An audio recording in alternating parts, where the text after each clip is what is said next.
Naam, jambo, karibu tena katika Mdope Juu. So hii inahusu wale watumishi wa serikali ambao hususan ni walimu leo hii ambapo wanatakiwa kutengeneza mpango kazi kwa mwaka 2025. So unachotakiwa kuingia kwenye akaunti yako ya ESS, kushaingia utaingia katika utendaji ambapo utaklik hapo ili uweze kutengeneza taski na sabu taski zako. Hakikisha ukiingia umechange mwaka kwenda mwaka 2025, yani ile planning year iwe 2025. Kama unashindwa kuchange, utaingia hapo kwenye dashboard ya PEPMIS, utaona hapo change plan here. Kama umefanya hivyo, basi twende moja kwa moja katika alama hivi vitatu hapo juu, kisha hii side menu ya huku pembeni yenyewe inatuonyesha baadhi ya menu nyingi. So wewe usipate tabu sana, ingia hapa katika hiyo ya pili kutoka juu baada ya dashboard. Ukiklik mara moja inatokea sabu menu nyingine ambayo yenyewe ina vitu hivi. Ina task, yani sabu task. Chini yake kuna employee supervisor history.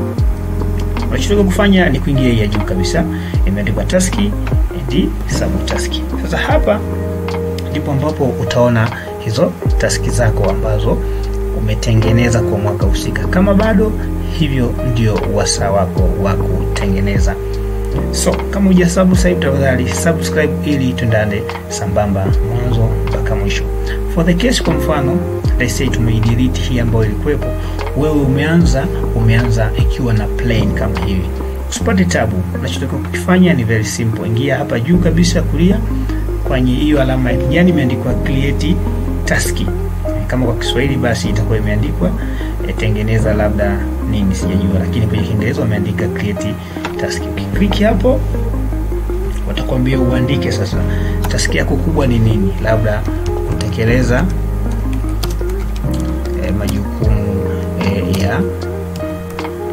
majukumu ya mwalimu wa michezo. Na vitengo vya michezo, labda hiyo ni mfano. Hiyo ikawa ni taski. Sasa hii ni kazi kuu ambayo wewe umeitengeneza. Lazima ndani ya kutekeleza majukumu ya mwalimu wa michezo, ndani yake kuna taski ndogo ndogo. Unafanyaje kuongeza taski ndogo ndogo? Ni very simple, nifuatishe. Unakuja katika hizi nukta kulia pale wameandika action.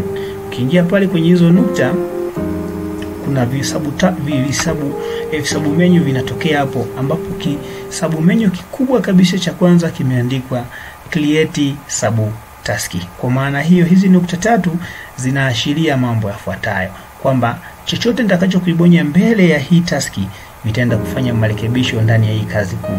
Kwa hiyo na click create sabu taski.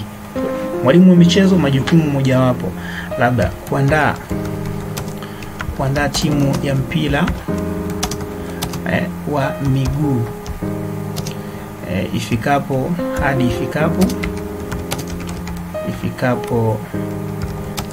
December 2025. Why tumeweka mpaka ifikapo December 2025? Kwa sababu huu ni mpango ambao utautekeleza kwa mwaka mzima.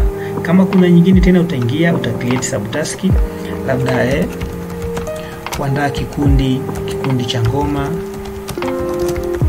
ngoma na kadhalika.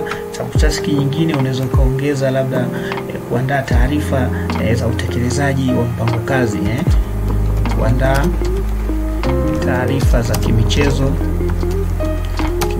shuleni na kadhalika. Kwa sababu ni mfano, basi tusichukue muda mwingi. Namna gani sasa hizo subtask zako umezitengeneza lakini hapa hazionekani? Ili uweze kuziona unatakiwa kufanya nini?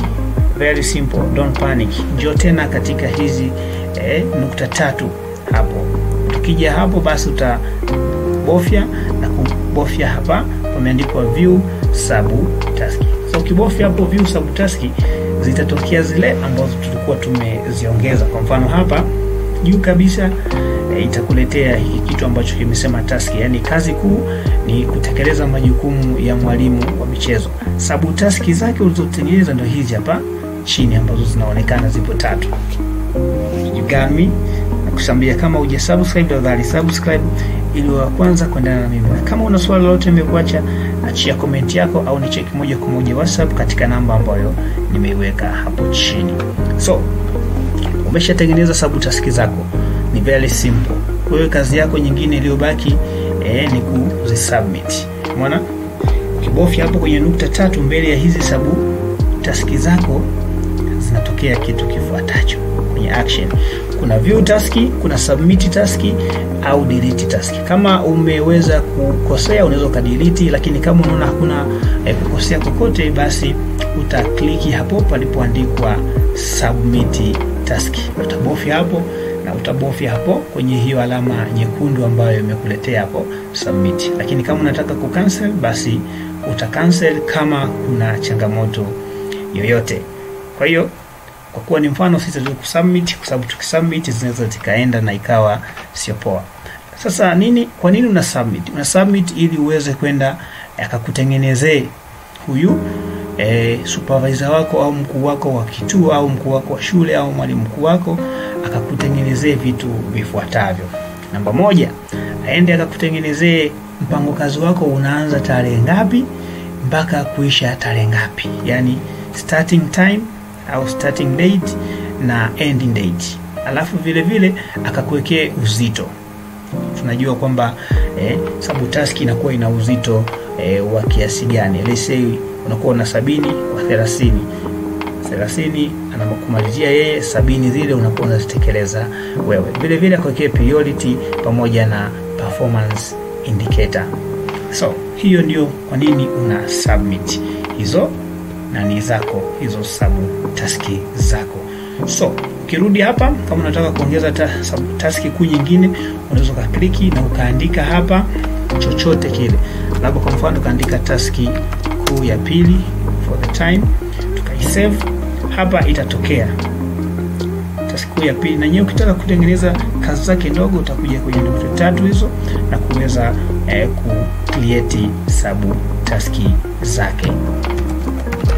Task 1 kwa mfano tunaiclick, tukaisave. Kama unavyoona hapa, ukija kwenye view, utaona zile ambazo zimetokea na kadhalika na kadhalika. Kwa kama umekosea ni very simple, utakuja utadelete na inaweza ikatoka chap kwa haraka.